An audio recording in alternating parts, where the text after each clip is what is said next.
Bismillahirrahmanirrahim. Assalamualaikum warahmatullahi wabarakatuh.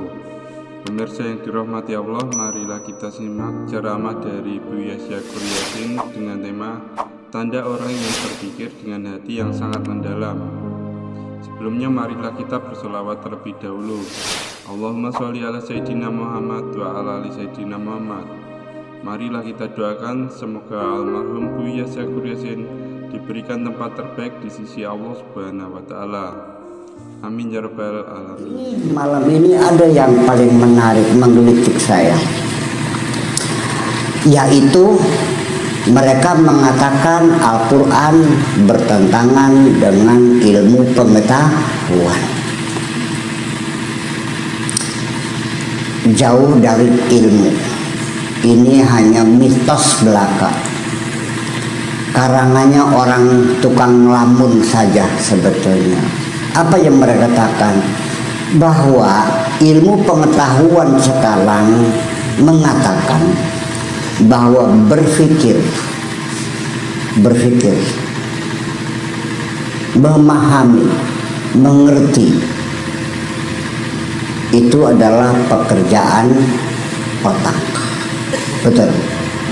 Al-aql, ad-dimag, kepala, itulah organ tubuh kita yang bekerja dalam hal memahami, mencari ilmu, belajar, menghitung dan sebagainya. Malah ada otak kanan, ada otak kiri. Otak kiri itu biasanya menghitung matematika dan sebagainya. Kalau otak kanan itu untuk hal-hal yang sifatnya bahasa dan sebagainya. Di dalam Al-Quran ternyata yang berpikir itu bukan otak tapi hati. Ya, di sini ada hal yang perlu saya jelaskan. Ayatnya begini. Bismillahirrahmanirrahim. Afalam yasiru fil ardi fatakuna lahum qulubun yaqiluna biha au adhanun yasma'una biha. Apakah mereka tidak mau pergi merantau di atas permukaan bumi ini, sehingga dengan pengalaman apa yang mereka lihat, fatakuna lahum qulubun, mereka dengan hati yang mereka miliki, yaqiluna biha, berpikir dengan hati mereka. Berpikir dengan otak apa dengan hati? Ini satu. Kemudian di ayat lain lagi juga dikatakan lahum adhanun yasma'una biha walahum a'yunun yubsiruna biha walahum qulubun la yafqahuna biha ulaika kalan'am balhum adallu. Bahum adhanun, mereka punya telinga, la yasma'una biha, tidak dipakai untuk mendengar. Walahum a'yunun, mereka punya mata, la yubsiruna biha, tidak dipakai untuk melihat. Wahum qulubun, mereka punya hati, la yafqahuna biha, tidak dipakai untuk memaham. Itulah mereka kala an'am, seperti satuan, seperti binatang, balhum adallu. Di sini menunjukkan bahwa yang berpikir itu adalah hati. Kata mereka jelas-jelas ini Al-Quran berlawanan dengan ilmu pengetahuan. Ilmu pengetahuan itu bapak-bapak ibu sekalian bukan hanya paradigma biasa, tapi sudah diuji coba, sudah dibuktikan, sudah dianalisa, sudah disimpulkan, ya, sehingga disebut paradigma eksperimentalis, sehingga tidak bisa dibantah lagi. Al-Quran berarti bohong. Nah, di sini kita akan mengatakan jujur saja, bapak-bapak mengira yang berpikir itu otak apa hati? hati dalam Al-Quran. Ilmu pengetahuan bilangnya begini. Ternyata kajian yang paling mutaakhir itu sebetulnya bahwa otak dan hati itu adalah dua organ yang saling berhubungan. Jadi dulu mengira otak yang memerintahkan hati satu, tetapi sekarang dengan ilmu pengetahuan yang mereka kemukakan bahwa bisa bolak-balik, hati menyuruh otak, otak menyuruh hati, saling mengirimkan informasi bolak-balik. Artinya otak kita memikirkan masa lalu, ya. Ketika seorang istri itu mendapati suaminya sedang berselingkuh 10 tahun yang lalu, begitu tek pikiran kita ingat, hatinya sedih, air matanya berber, ya Allah, kunyuk silap.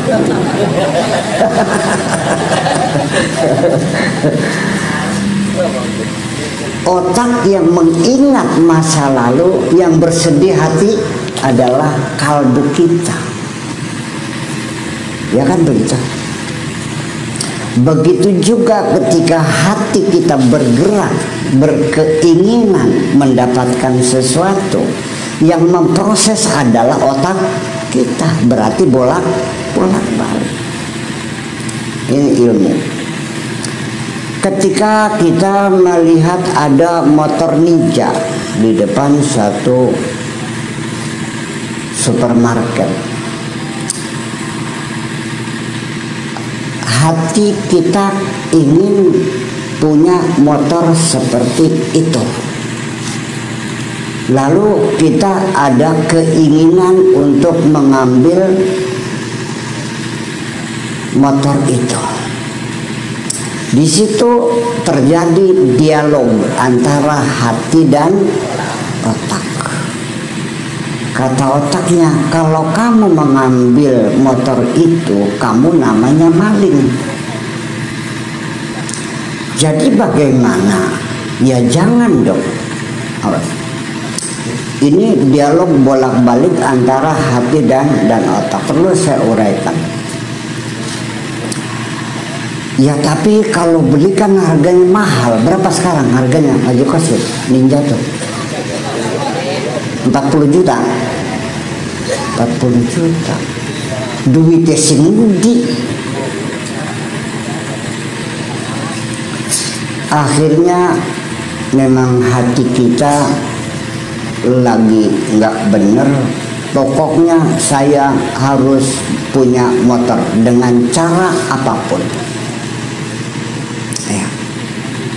Begitu keputusannya akan diambil, maka hati akan menyuruhkan otak untuk memproses. Regulasinya di sini, bukan di sini, di sini. Ini mah screen ya, di sini. Oke. Begitu otak diperintahkan oleh hati untuk meregulasikan, mengatur bagaimana cara mengambilnya, di situ otak bekerja. Jangan hari ini, karena sekarang sudah jam 12 lebih, yang punya motor tinggal pulangnya saja. Kamu nanti ketangkap orang. Jadi gimana? Ya besok saja, siapkan saja dulu kunci letter T dari bekal ukuran 18 22. Letternya yang panjang supaya ini. Terus juga jangan sendirian. Ini otak yang bekerja nih. Bawa temen 2, motornya 2. Yang satu mengawasi yang punya motor melalui HP sedang apa. Yang satu motornya off, sedang on ya, nyala motornya ting bating gitu. Kalau ada apa-apa kamu bisa lari. Siapa yang bekerja? Itu otak kita yang bekerja. Oke. Tetapi kalau hati kita mengatakan jangan, itu kan haram, namanya maling. Yang halal aja dah kalau gitu, ya udah. Juga memerintahkan otak untuk bekerja. Di situ mengeluarkan satu daftar kuesioner. Pertanyaan, motor yang engkau beli yang harga berapa? Yang baru apa yang second hand? Kredit apa kontan? Paham nggak? Nah, itu saling tukar informasi, saling instruksi. Itu ternyata bukan satu jalur, tapi 4 jalur bolak-balik semuanya. Ini temuan yang terakhir. Pertama yaitu melalui jalur yang pertama disebut transmisi, melalui jaringan otak. Yang kedua melalui biomekanika, melalui goncangan. Yang ketiga melalui proses hormonal, ya, biokimia, melalui hormon. Yang keempat, dan ini yang paling kuat sekali, melalui gelombang elektromagnetik. Bapak-bapak dan ibu-ibu sekalian, ini melalui gelombang hormon ini sendiri, biokimia itu mengeluarkan hormon. Jadi berkomunikasinya itu tidak menggunakan bahasa, tapi melalui proses hormon. Saya kasih contoh begini. Nabi Sulaiman itu tersenyum tertawa karena mendengarkan ada semut jerit-jerit menyuruh rakyatnya supaya bersembunyi. Wa qalatin nadkhulu masakinakum la yahtimannakum Sulaiman wa junuduhu. Seekor semut itu memberitahu teman-temannya, udkhulu masakinakum, ayo pada ngumpat masuk rumah, jangan sampai terinjak oleh Nabi Sulaiman. Fatabassama dhahiqa Rabbi auzi'ni an ashkura dan sebagainya. Apa yang dipakai bahasa semut itu bukan bahasa seperti kita. Memang Al-Quran diciptakannya pakai bahasa Arab, tetapi semut itu berkomunikasi bukan menggunakan suara, tapi menggunakan feromon, yaitu semacam hormonal, yaitu berupa gelombang aroma. Nah, kalau baunya selemut-selemut berarti emangnya begini gitu. Kalau sing ada perengus-perengus maknanya begini. Itu melalui feromon. Nah, otak juga sama dengan hati, itu ada salah satu jalurnya melalui gelombang hormon gitu, melalui biologi hormon. Nah, yang paling kuat itu adalah gelombang elektromagnetika. Ini gelombang ini kalau kita bisa manfaatkan dengan betul, ini bisa mempengaruhi pikiran orang lain. Nah, ketika kita menghipnotis, mensugesti orang lain, itu artinya kita bisa memanfaatkan kekuatan potensi gelombang elektromagnetik dalam otak kita, bisa mempengaruhi pikiran orang lain.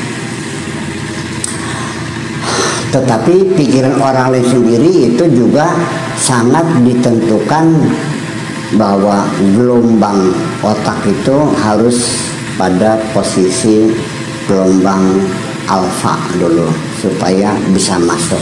Nanti kita bicarakan lagi. Itu yang semacam itu. Nah, lalu di mana benarnya Al-Quran? Ini aneh. Di sana di Amerika itu ada seorang profesor, seorang psikiater, dokter jiwa. namanya Gary Schwartz dari Arizona. Dia meneliti orang-orang yang jantungnya dicangkok pakai jantung buatan. Apa yang terjadi ketika jantung itu diganti dengan jantung buatan, yang ternyata setelah dia sembuh hidup kembali dengan jantung buatannya, ternyata dia berbeda, personalitasnya berbeda. Dia sudah tidak lagi punya rasa kasih sayang kepada sesama. Dia sudah tidak lagi peduli dengan istrinya. Kadang-kadang dia tidak ingat lagi apa yang pernah dia lakukan tahun yang lalu. Kemana hilangnya?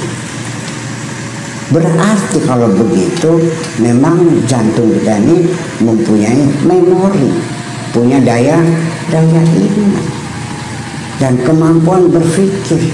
Lah, jadi ini harus kita buktikan kepada mereka bahwa Al-Quran itu firman Tuhan. Saya yakin pasti benar. Biarkan saja mereka menghina, mencaci maki. Mari kita buktikan. Akhirnya mereka sendiri yang akhirnya, oh kalau begitu, iya, bayangkan. Dan yang lucu lagi begini, setelah setahun 2 tahun itu konon bahwa jantung buatan itu mengeras. Nah, semakin keras itu semakin dia sudah tidak punya rasa kasih sayang. Orang sudah menjadi kejam, jadi galak, jadi nggak peduli. Loh, jadi jantung itu mengeras. Lah, ketika jantung itu mengeras, di dalam Al-Quran diinformasikan, summa qasat qulubuhum ba'da dzalika innaha kal hijarah au asyaddu qaswah. Setelah itu maknanya lalu jantung mereka menjadi keras, bahkan lebih keras dari batu. Al-Quran menginformasikan jantung mengeras. Bahkan lebih jauh lagi, ketika jantung itu mengeras juga akan mempengaruhi metabolisme dalam tubuh manusia, menyebabkan sampai kulitnya pun menjadi mengeras. Saya tukang salaman tiap hari. Mungkin kalau dihitung Pak itu sehari salaman saya lebih dari 500 kali mungkin. Salaman. Saya merasakan bagaimana tangan orang. Ada yang lembut, halus. Ada yang kasar, ya kan? Ada yang kaku, ada yang keras. Ini kalau saya wes atas hatinya gitu. Dan kejam dan tega-tegaan.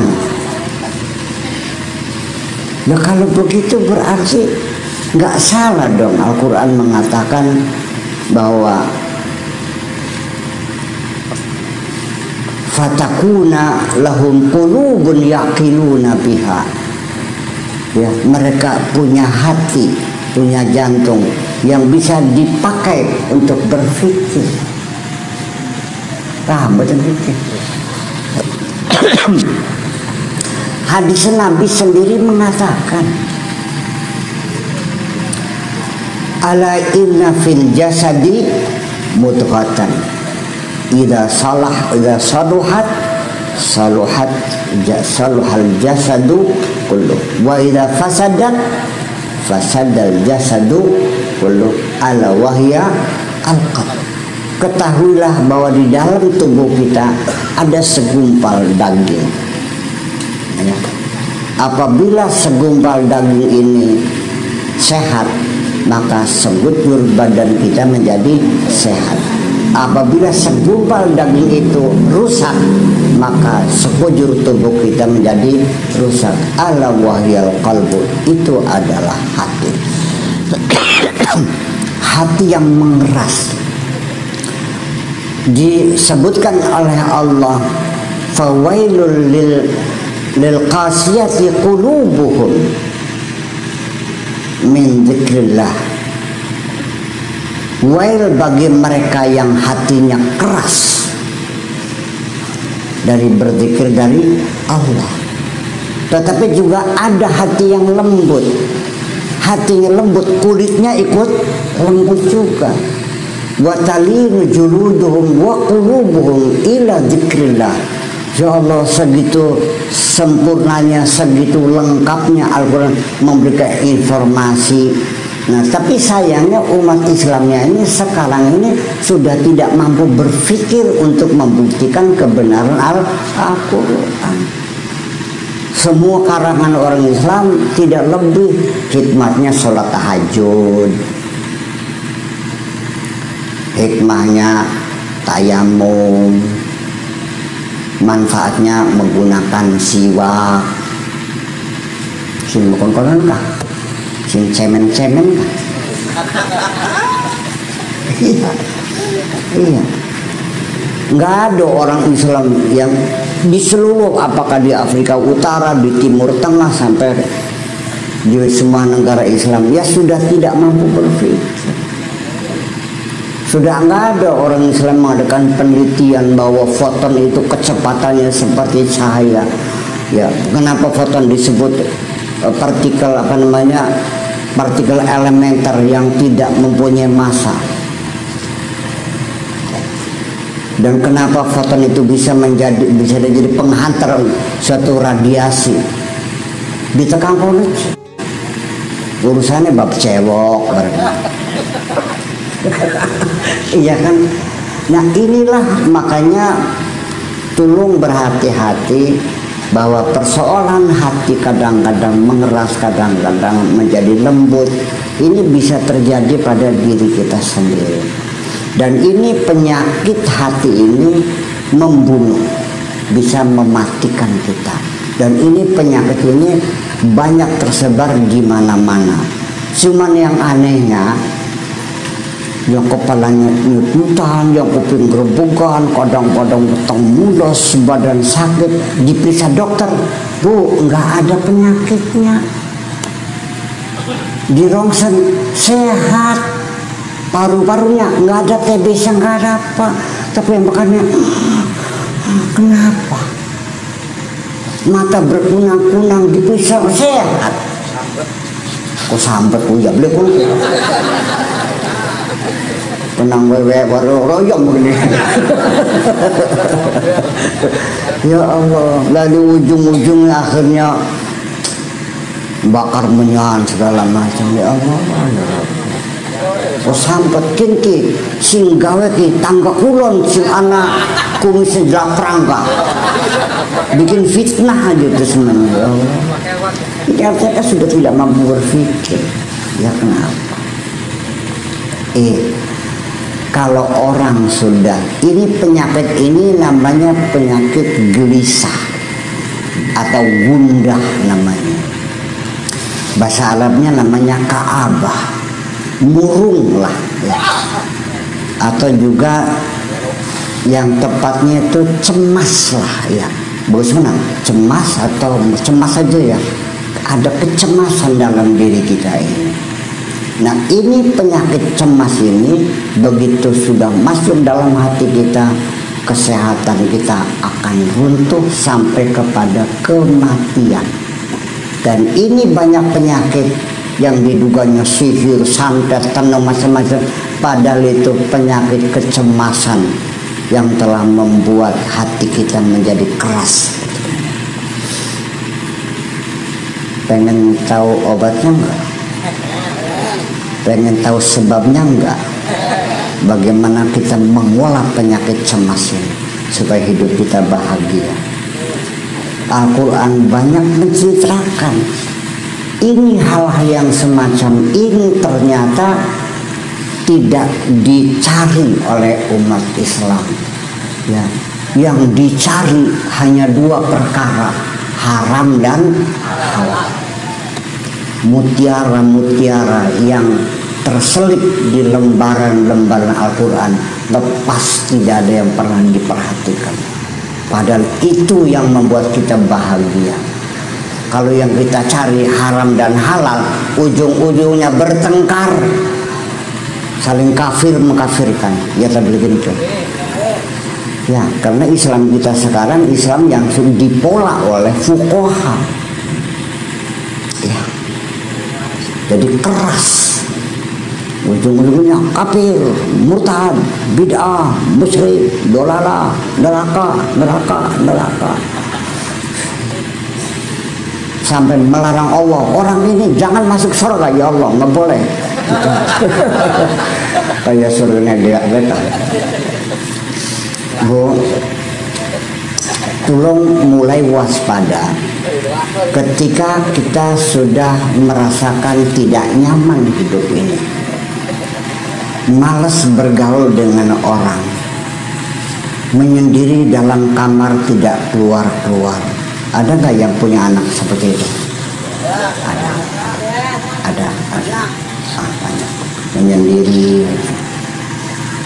Ya. Bleger baik kan. Maka kecemasan ini disebabkan oleh, saya terangkan satu persatu.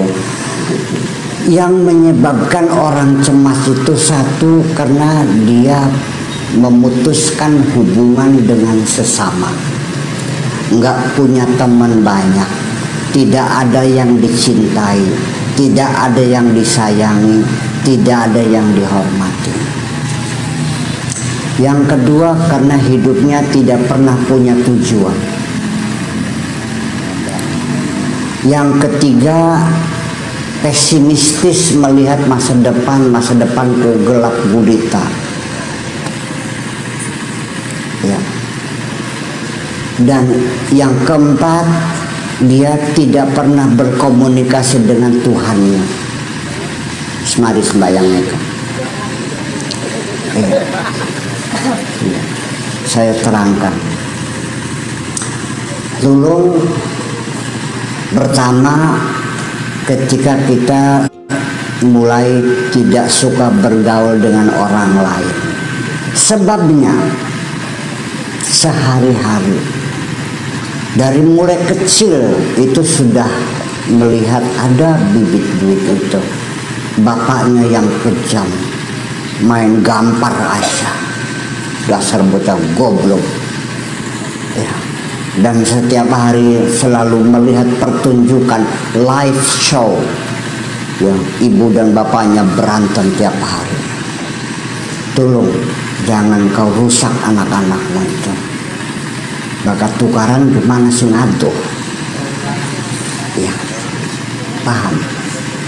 Tapi kalau bermesra, tolong di hadapan anak-anak kita, jangan dibalik. Kalau memeluk istri, anak tidak boleh tahu. Tapi kalau bertengkar di hadapan anak, terus ngaku salah bikin. Ngaku salah nggak?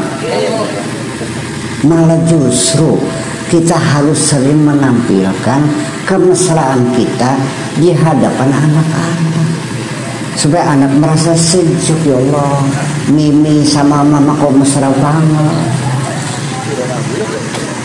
Ini mah kebalik. Kalau bermesra ngumpet, kalau bertengkar ditonton sama anak-anak, sehingga timbul rasa dendam pada anak. Ini bibit-bibit awal orang menjadi cemas. Dan cemas ini akhirnya penyakitnya di ujung-ujungnya ada yang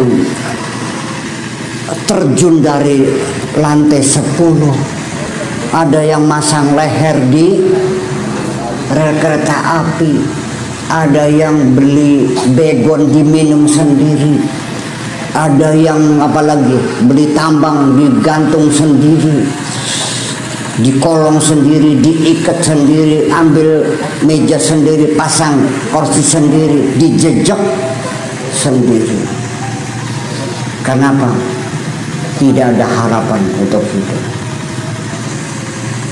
Termasuk anak-anak kita yang pada keracunan minuman-minuman yang berlebihan, itu sebetulnya bunuh diri, sebetulnya tidak sadar, karena sudah bosan dengan hidup ini. Paham? Paham? Hati. Jangan biarkan hatimu keras. Paham? Nabi itu hatinya begitu lembut. Padahal dia sejak kecil tidak pernah disayang, dimusuhin orang, dia tetap tegar. Dan alhamdulillah pikiran-pikirannya sampai ke baru kau. Ya.